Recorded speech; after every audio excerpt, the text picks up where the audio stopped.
25% of all BTC are at risk, and potentially even more if people don't migrate in time.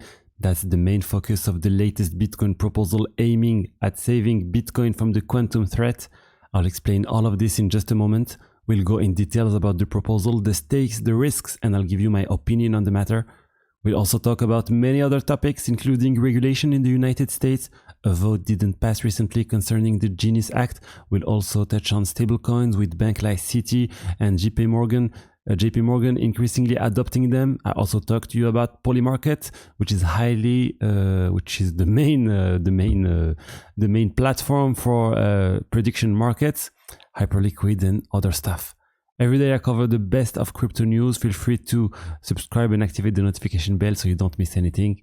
In terms of cryptocurrency prices, BTC is hovering around $120,000, up 2%. Ethereum is outperforming the market with a 6% increase, $3,150. It's been a while since we've seen Ethereum outperform most other cryptocurrencies. A vote is scheduled to take place July 16th, today in the US. It almost didn't happen because a preliminary vote in the US failed due to some Republicans not voting. It was related to the Genus Act. In the end, Trump made a statement on his social network saying he spoke to 11 out of the 12 people who had voted against it, and they're now going to vote in favor. So the vote will happen today. Honestly, it would be really unfortunate if the Genus Act doesn't pass. It's a project around stable coins, about regulation of crypto in the US. I'll keep you updated.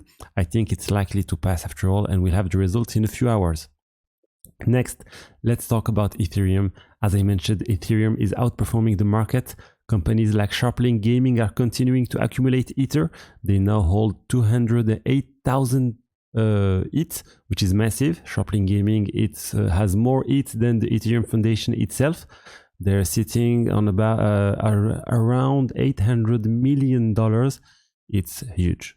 Their strategy involves selling shares and buying it repeatedly. It's the exact same strategy once used by Strategy, and they're not alone. Bitmine is doing the same. Bitmine holds over $500 million. Why I bring up Bitmine? Because the company's stock price has surged after an announcement from Peter Thiel, the iconic Silicon Valley investor who was one of the earliest backer of Facebook. He just revealed he owns 9% of Bitmine. Interestingly, Peter Thiel also launched the Thiel Fellowship, a kind of scholarship that pays people not to go to university for a year or two. He gives them around $100,000. One of the early fellows was Vitalik Buterin, before Ethereum was even created. So Thiel has ties to Ethereum ecosystem, and now he's effectively making a leveraged bet on the Ethereum ecosystem. As I mentioned earlier, there is a quantum threat to Bitcoin. Many people know that the cryptography underpinning Bitcoin won't hold up against quantum computers. These computers have the potential to break Bitcoin encryption, specifically the ability to derive private keys from public ones. There's a serious concern. Imagine the entire Bitcoin network security being compromised. And keep in mind, Bitcoin isn't the only project that use this kind of encryption. Ethereum as well, and there are many other projects that use it too. And in the real world, you know that little padlock you see in the browser, the HTTPS, well, that uses the same cryptography technology. Credit card payment also rely on it, and they would be affected too. It would cause global chaos if quantum computers were to arrive sooner than expected. That's why many algorithms already exist that are resistant to quantum computing, but they are not widely implemented. They have heavier, slower, and would greatly complicate things, but it's going to happen eventually, and we won't have a choice. Now, why am I telling you all this? Because a proposal was recently made by someone very well known in the Bitcoin ecosystem, Jameson Lopp. He's a former engineer at BitGo and the CTO of a company that managed Bitcoin custody called Casa, C-A-S-A. He's very well known and highly respected in the Bitcoin ecosystem. He just made a proposal to save Bitcoin from the quantum threat. Everything was posted here. It doesn't have yet a number of BIP, Bitcoin Improvement Proposal. That's how new proposal to improve the Bitcoin network are labeled.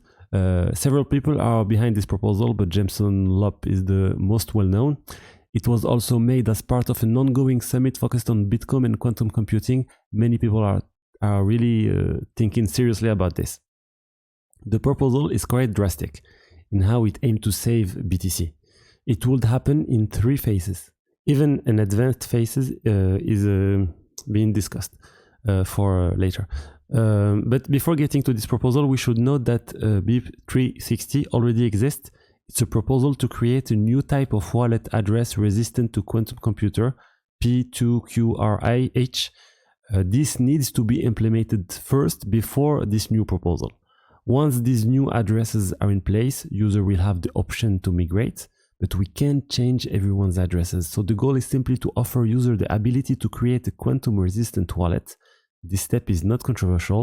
There is consensus around it. Offering a new type of address is completely normal and acceptable. However, Jameson Lopp proposal goes much further. It suggests that in the first phase, phase A, we will simply block user from sending funds to addresses that are not quantum resistant. In other words, there would come a point when Bitcoin can no longer be sent to non-quantum resistant addresses. This phase A is supposed to take place 3 years after BIP 360 is implemented, that is 3 years after quantum resistant wallets are made available. Then comes the second phase, which is much more concerning. It would make it completely impossible to use current wallets. User will no longer be able to send any funds from them. This would be a massive shift. It would be an outright block. Any wallet using the old style addresses would cease to function. You couldn't send funds. It's hard to grasp just how serious that is.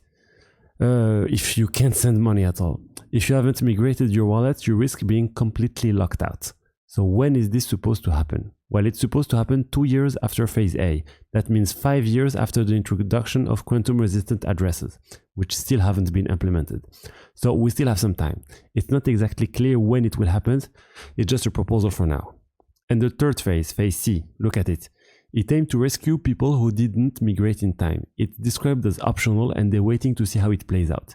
The idea is that users who still have the seed phrases associated with their wallet might be able to use zero-knowledge technology to prove ownership. They give an example using ZK technology to demonstrate that that the people can prove that they own the seed phrase for a wallet and thereby recover the funds. That means anyone who has their seed phrase won't have a problem and will be able to recover funds. But again, this phase is optional, not yet approved, and it brings some serious concern because many Bitcoin wallets don't have a seed phrase. The first Bitcoin wallets created didn't have seed phrase. I didn't have a seed phrase when I first created the Bitcoin wallet. The concept of BIP 39 didn't even exist.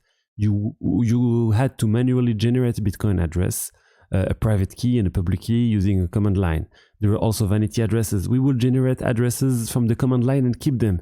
There was no such thing as seed phrase. So that would mean all those people who would have their funds permanently locked. And that's worrying. That's really worrying. In my opinion, this proposal deserves to exist. It's good. It needs to be put on the table. I think we don't talk enough about the quantum threat to Bitcoin. There are huge risks. We need a proposal. This is the first one that I find truly interesting. Of course, there are risks.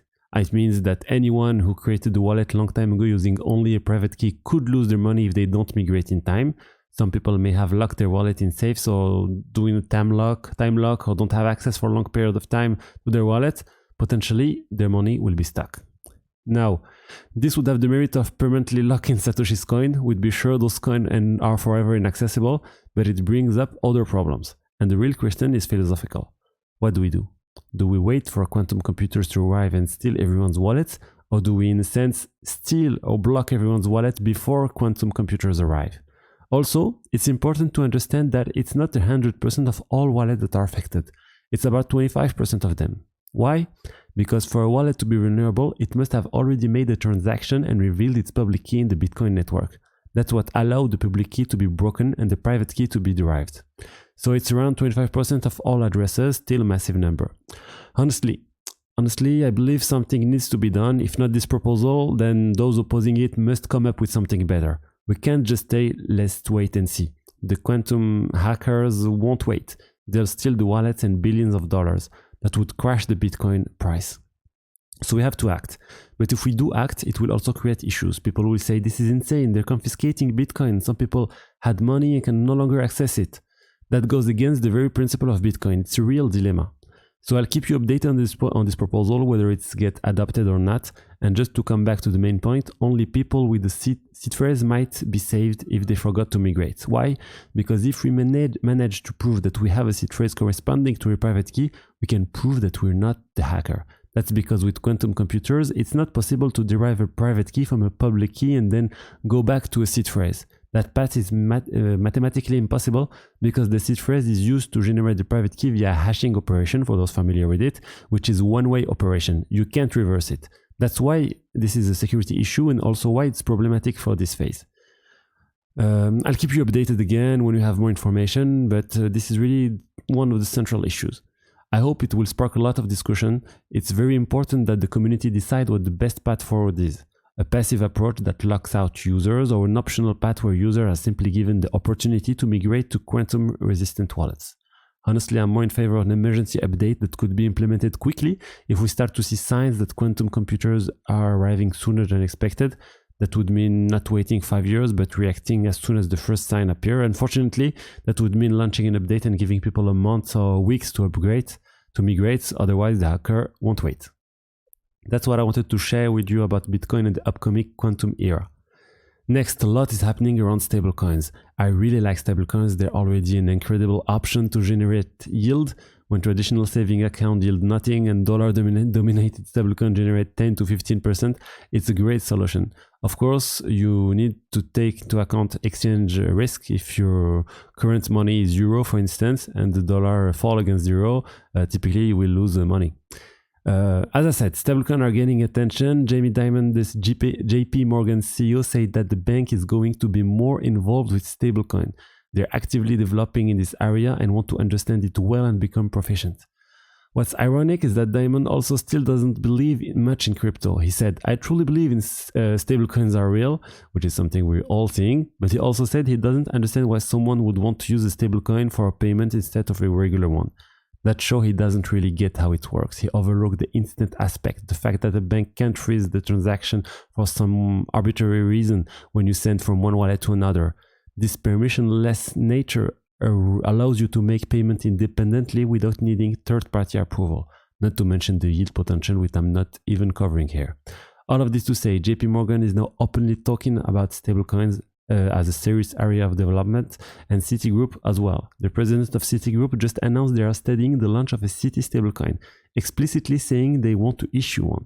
Both JP Morgan and Citigroup are also working on tokenized deposits. Bank deposits turned into tokens, which offer regulatory advantages even over stablecoins. In the US, stablecoin issuers will not be allowed to offer yield, while banks are allowed to do so for deposits.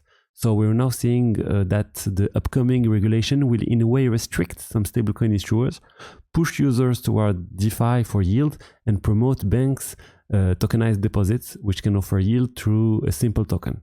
It's a regulatory issue, but it's also very likely the result of successful banking lobbying in the US regarding crypto legislation. Next, let's talk about Hyperliquid. What's happening right now is just incredible. The trading volume of the Pump token, the one from Pump.fan, on Hyperliquid has surpassed the volume of Pump on many other centralized exchanges. Take a look at this chart from CoinGecko. It shows that Hyperliquid is currently ranked second among centralized exchange in terms of volume for the Pump.fan pair, the Pump USDC pair. That's huge, just behind Gate.io. It's quite funny to see a decentralized exchange, although some might argue it's centralized due to the very low number of validators. Still, it remains decentralized without KYC requirement, and it's managing to compete with centralized exchange on certain tokens. That's really the whole story of Hyperliquid. They started out with the perpetuals, crypto-based derivative contracts, and then expanded into the spot market, which they are currently developing. A lot of people are also waiting for the Hyperliquid airdrop, the second airdrop. There are many other features on Hyperliquid. I've talked about them several times. It's not available on many centralized exchanges. Some view it as a competitor. However, it's available on other platforms. Then we have Polymarket. Polymarket had some legal issues in the US, but now the justice system and the CFTC, the regulatory body overseeing entities like Polymarket, have dropped their case. That's great news for Polymarket, which can now operate with more peace of mind. To recap, Polymarket is the #1 prediction market platform. You can view prediction in real time, which give you insight into events and may seem unclear. I often say that money attracts truth. Some people get information early and want to profit from it. It's kind of insider trading, but in the end, it allows us to get very accurate information before it becomes public. That's what I wanted to share with you today about the latest crypto news. I hope you enjoyed it. If so, don't hesitate to like, comment, and subscribe. I'll see you tomorrow for more. Bye-bye.